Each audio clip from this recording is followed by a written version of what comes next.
makabasa sa mga bata o hurday na o mga bata.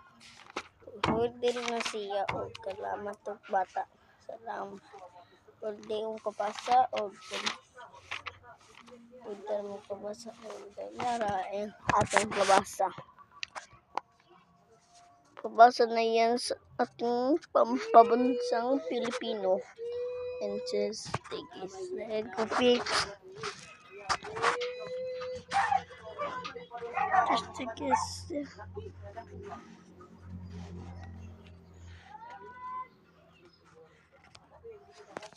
It's a effect. Dentist is fake. Check it your fingerprint. Figure is the center. I use the base gift. The sign of the human take a device for thinking to song ko. Sendus the pumps. Dili ka pa sa grade 4. Ingon mga nanay. Kapasar sa grade 4.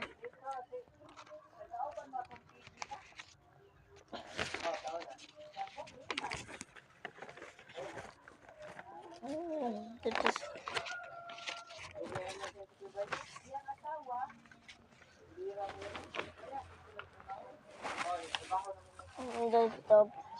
the bisco fork.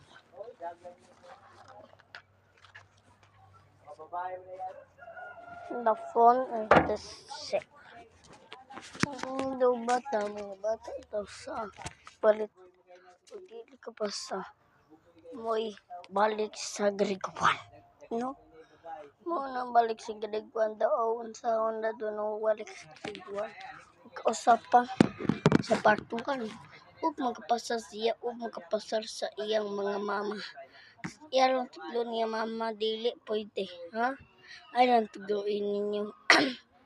Part 2. Di tugloan niya o nagabasa na siya. Nakimaan na siya pasar si grade 4.